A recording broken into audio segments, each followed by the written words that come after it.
you need a 2-minute blooper, Huh? a 2-minute blooper reel at the end of this. Yeah. And include all the stupid things that happened. Well, maybe we'll do it. Because, you know, that's kind of reality. And where do I put this? I'll tell you where you can stick it.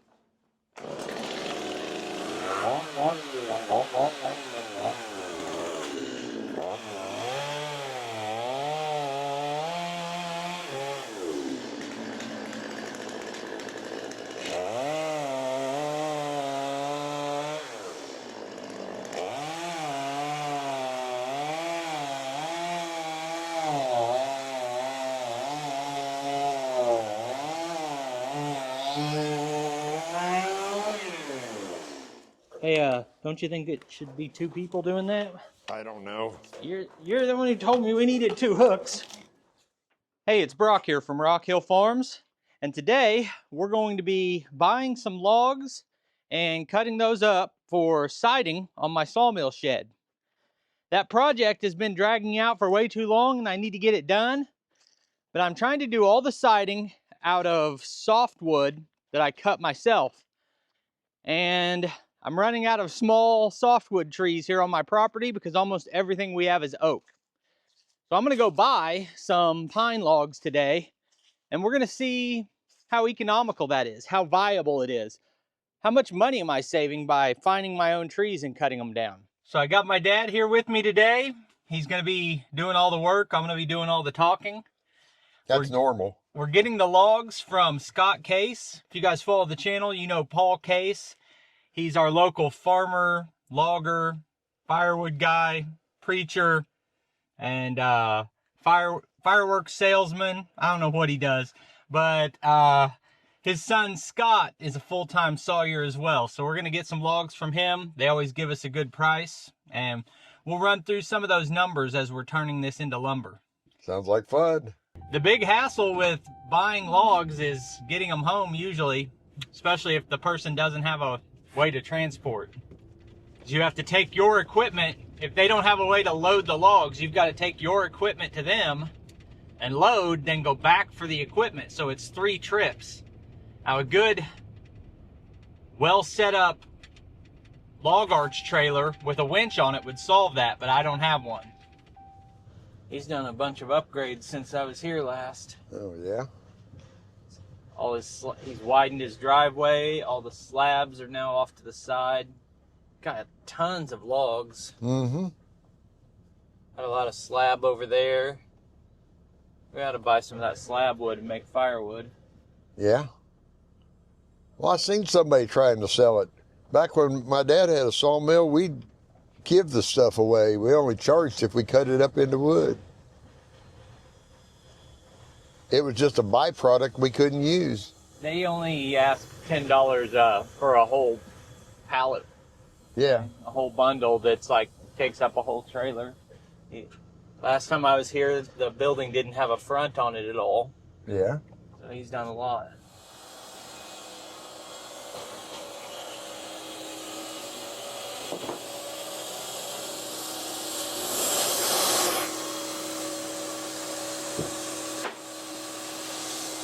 Good morning.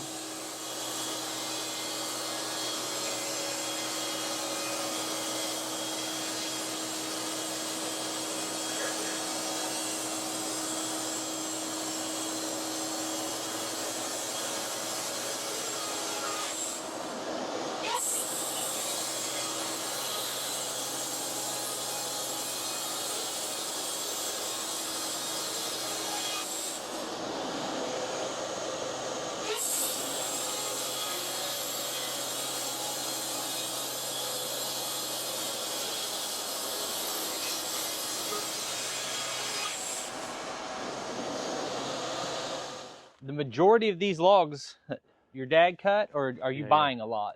I've got a couple guys that bring me some, but Dad, I would say like 80 or 90% of them Dad has brought in. Yeah, these are all the pine logs I got. I have 2 piles of 8s, and I got a couple 10s over there on that. Oh yeah, some of those are huge. Yeah. Some of those are too big for me. Yeah. I think this is the pile I'm looking at here. Yeah. let's see how many board feet are in these, Yeah. and we'll see how many we want to Most get. of the small ends are on this end. So that one is about 16 or 17 inches. And it would be, so like I would call that one 84 board foot. Okay, at 42, that makes that a $34 log or something. It's better math, quicker math than me. I was just trying to be in the ballpark. Yeah, 35. Okay, so that's at $35 a log. Mm-hmm. And these probably aren't super heavy either, No, being pine. Yeah, pine's pretty light. So I think I'll take a trailer full of these. Okay. So that pile's $150. Here's a question for you out of curiosity. If this is 42 cents a board foot today buying the logs, what would it be if I was a board foot if I was buying one bias from you and you sat here and cut them for me? Okay, give me just a second, I can figure that. If you was buying them off my mill, out of my logs, it'd be $4 a board. This is $35 as a log. How much do you think it would be if you cut the whole thing into one bias for me for the wood out of that? Well, quick math is going to be double.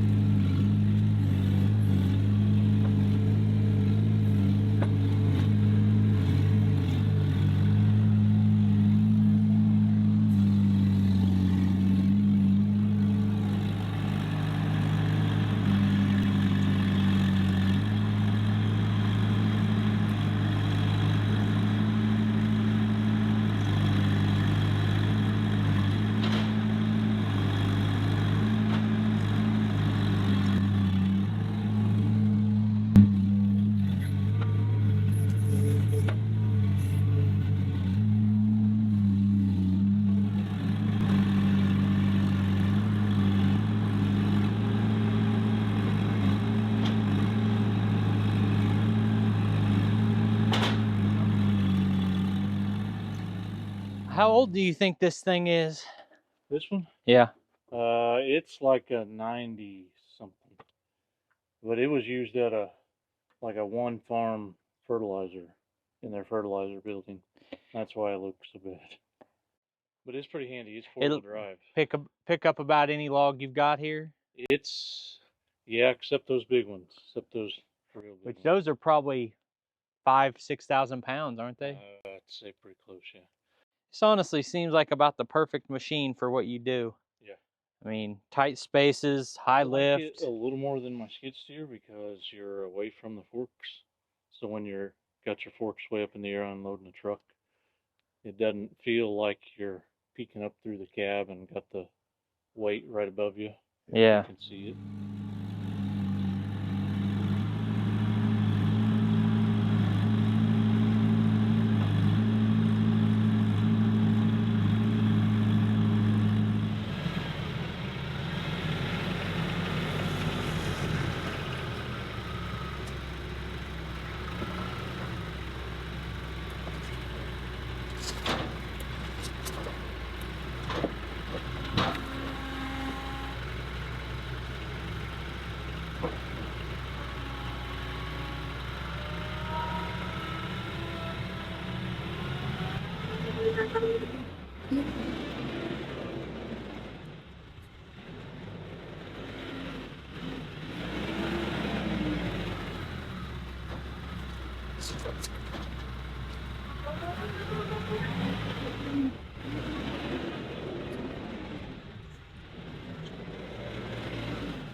So what we're talking about right now is I like to audit the cost effectiveness of all of the work I do when I'm doing this kind of stuff.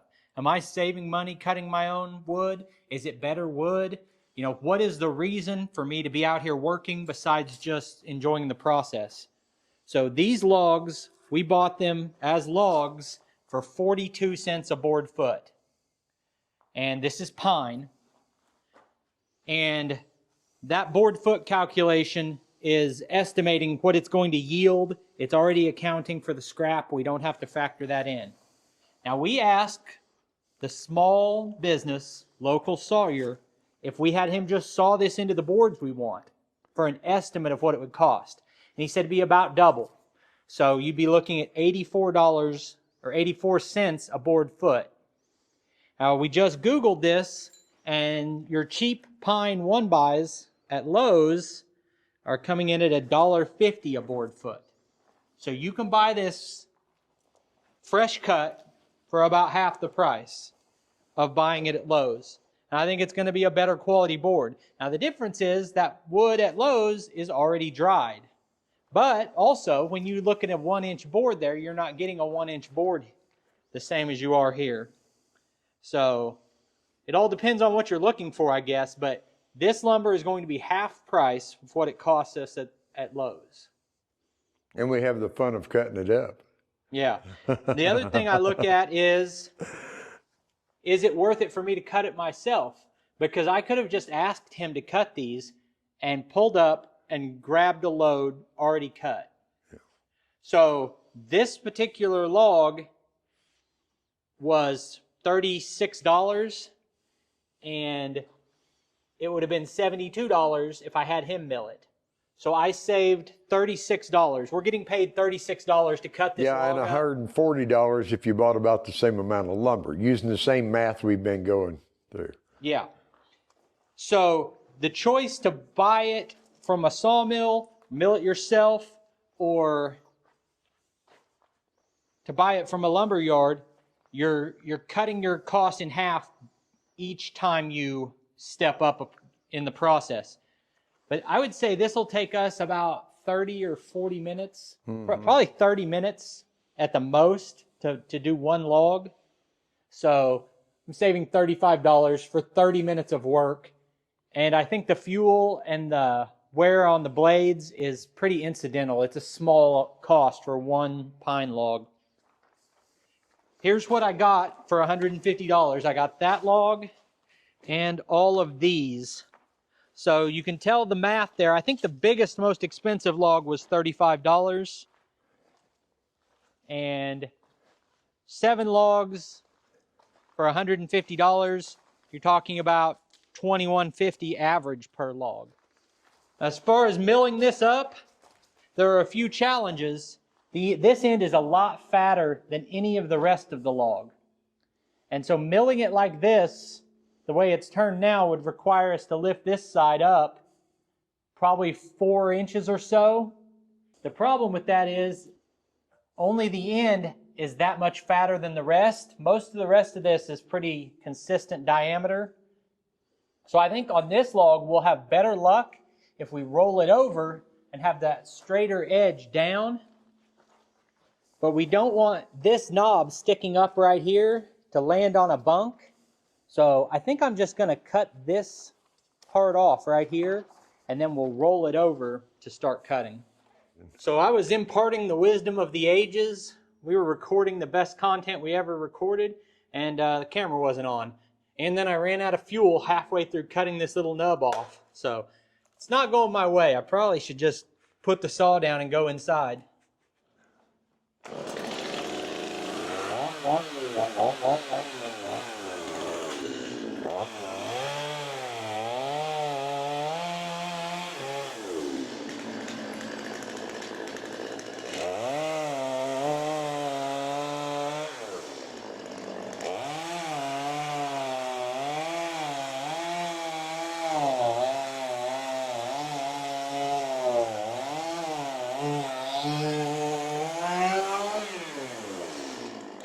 Hey, don't you think it should be 2 people doing that?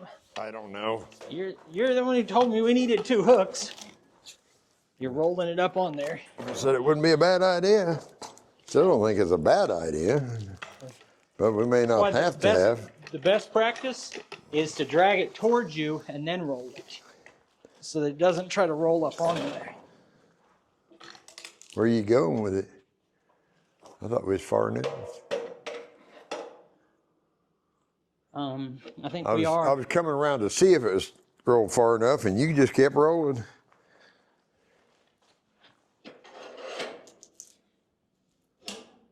Don't you have any old stories about things that happened a long time ago? Nah, not really. I don't have that good of a memory. Oh.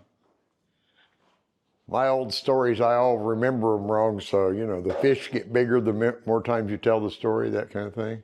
Right.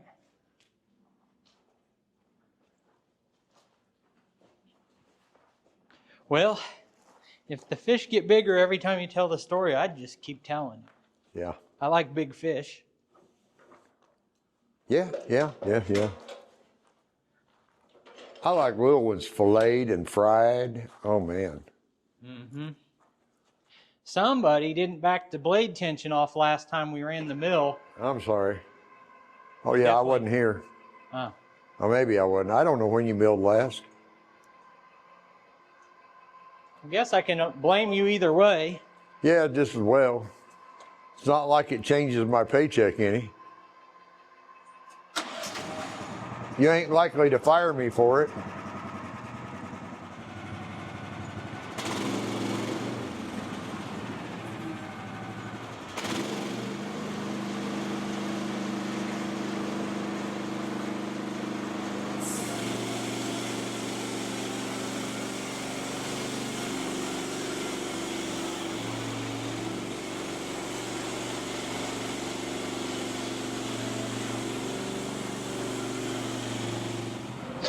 Kind of smells like fresh cut pine in here. Right? I think we're gonna have to dump the bucket too. Yeah. Let's just set this over here now. And you take about an inch off that. Get down to usable wood. Yeah, we ain't got no width here. So it'd be a little early to be I turning like it. you better walking around with this.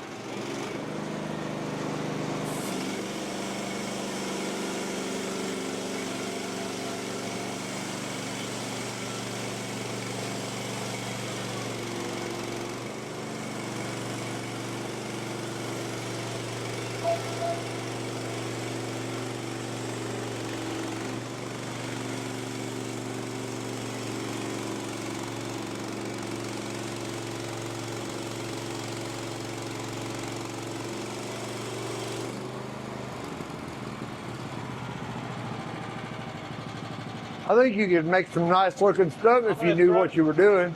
Right? I'm gonna throw this at you. All right. Leave it there for now.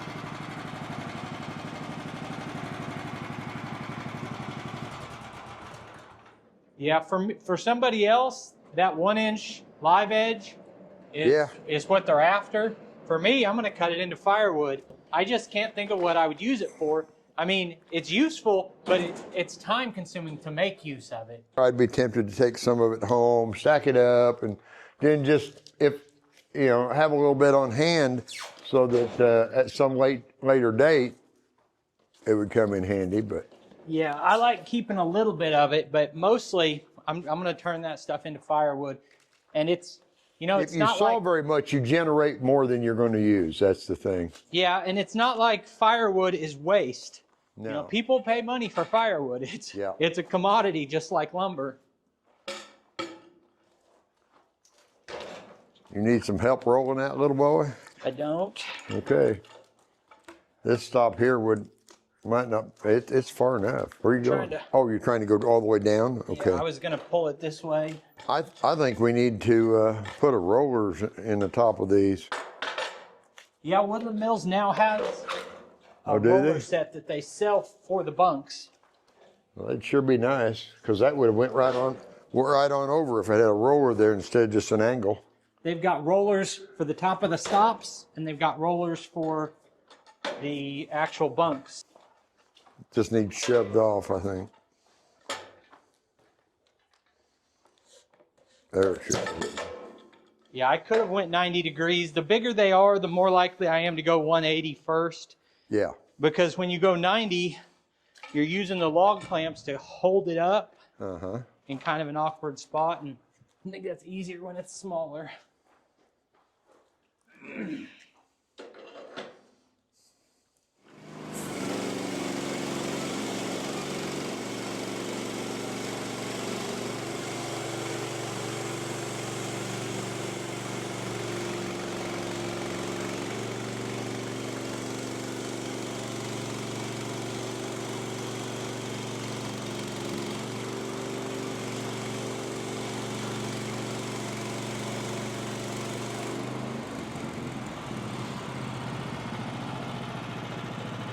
Incoming.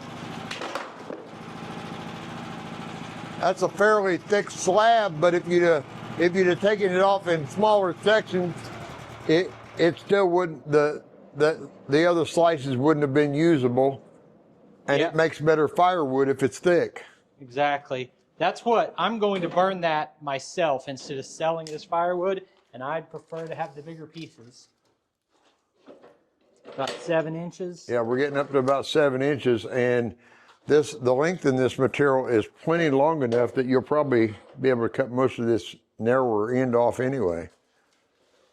So at that point, you're already getting 7-inch chunks. And when we square it up the other way, we'll get wider than that.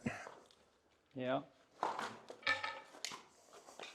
think we'll have to use the jack Looks on like this that's end. about 9 inches there.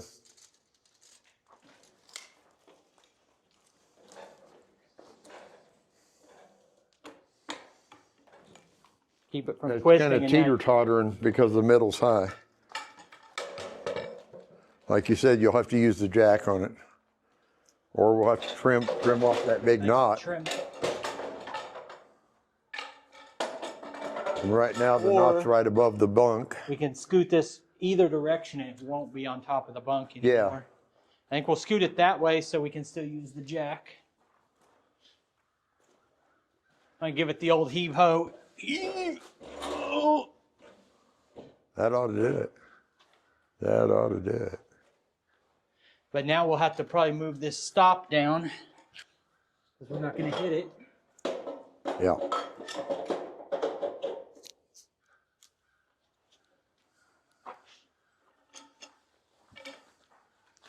I just realized what it is. You've got me holding the camera because you know people don't want to see me in it, right? All right, anything. you got, what's that saying? You got a face for radio. Yeah. Still up on that a little bit. Thank you.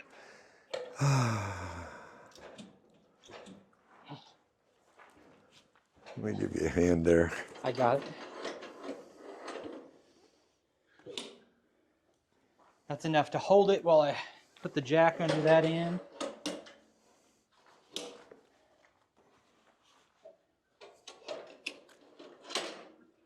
Yeah, I'll be getting about there. Looked like it twisted as you lifted, though. It definitely did. I think we might need to raise up the stop at this end. So 13 at the top, about 9 at the middle. About the same. Okay.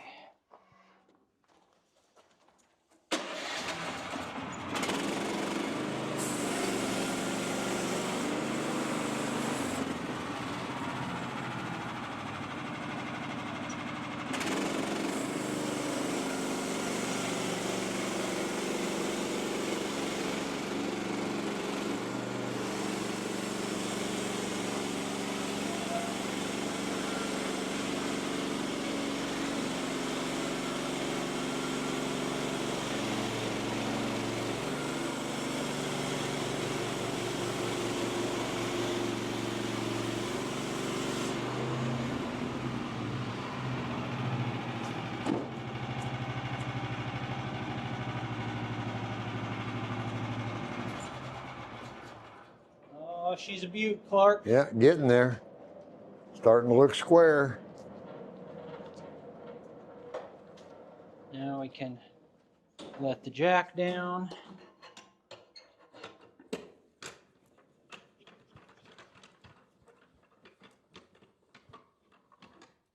And the interesting thing when we're done is we'll see how many board feet we got. Yeah. And see, because his stick that estimates board feet assumes a certain proficiency in milling. And since you don't know what you're doing, our expectations are low, right? Exactly. But it matters because probably most amateur sawyers aren't any better at this than I am. And what matters is what I get, not what I should get. And even though I've been around sawing my whole life, I was mainly labor, while someone like my dad or one of my uncles or somebody knew how to turn a log to get the most out of it.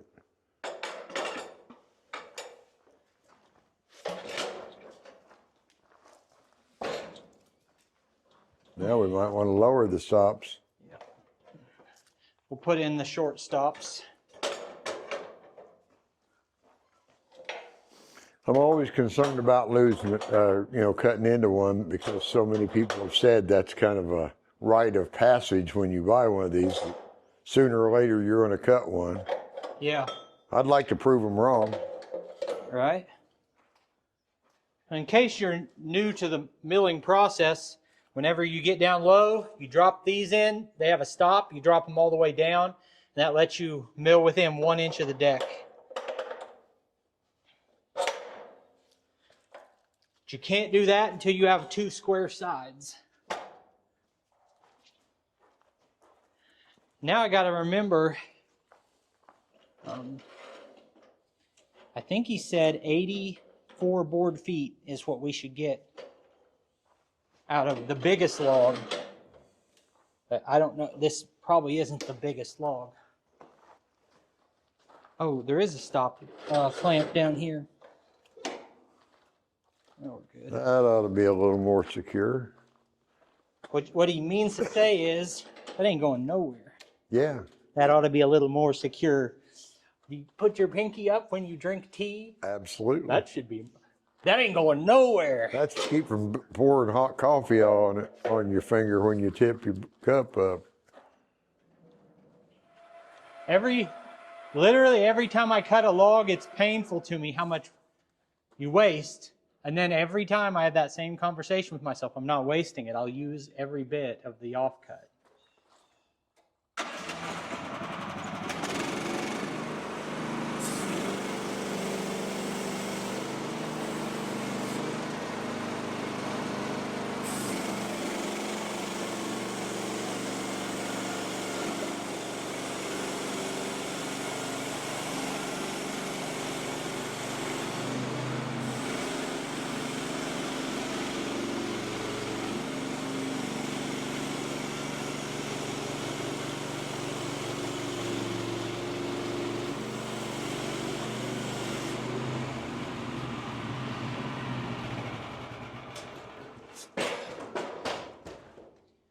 Oh yeah, now we got to decide which way we want to turn it to cut.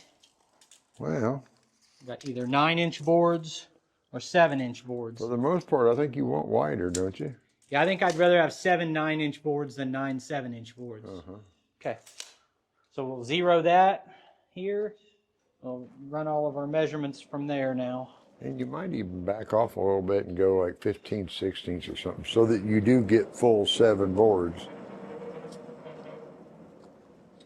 If that's something that is fairly easy to do. I mean, I don't know how your scale works. Yeah, it's digital. So I'm almost certain you're not going to end up too thin. Yeah, If and I you- was thinking, if is you it going to shorten it just a affect the little bit. matching? But a 1/16 of an inch won't, No. compared to the ones we already have. With you sawing, we probably already have more variation than that. I love this thing. I just made my cut, and we have a cant we're ready to work off of. I hit this, it zeroes it. I go down to an inch, and then you always come back up to take the tension out of your cables. You get a more accurate measurement if you measure after coming up. So we're going to cut 15/16 for our 1-bys. Best measurement system I've found.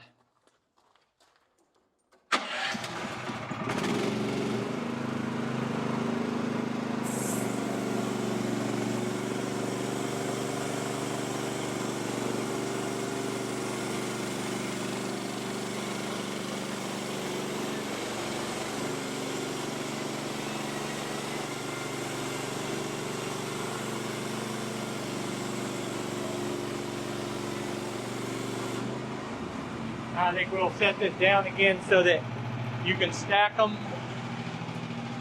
if you feel like stacking.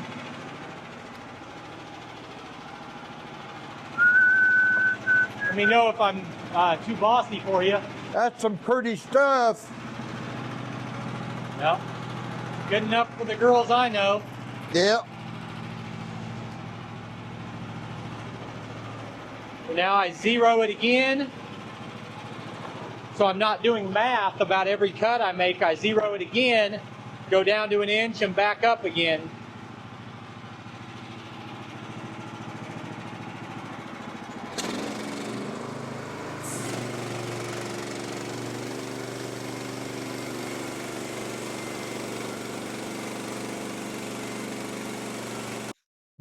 By the time I'm editing this video, I've milled all of those logs, and my estimate is that we got about 90% as much yield out of the logs as the log sticks said we should have. Now, I'm only sawing this one log in the video because it's pretty repetitive afterward. Our sawdust is full again. Yep. We're making a lot of it on this find. What do we got left? 3, I hang that up. right at 3 inches. So if you're careful, you should still get 3 pieces. All right, so I've been doing math and numbers and trying to determine if this is worth it. Well, you don't have any skin in the game, I guess. So do you think all this is worth it? Yeah, I do. I mean, it's if our rough estimates were right, you're probably going to have a third as much money in it as if you went and bought it. And you don't have the satisfaction of being out in the weather and enjoying God's creation and the smell of sawdust. And I would do this if it was the same price. I just enjoy it so much. Isn't that wood just gorgeous? Oh, it is. It's beautiful. I hate to see it going on the side of a barn, basically. Well, I want that barn to be something you walk by and you're like, oh, that's nice. You know, yeah. Just like even this stupid metal Quonset hut, every time I come in here, I'm like, I remember the rough days of building it. Yeah. So that you get that satisfaction. All right, well, thanks for the help. Thank you guys for taking time to watch the video. I'll put links on the screen to a couple more of our videos, and I'll see you next time.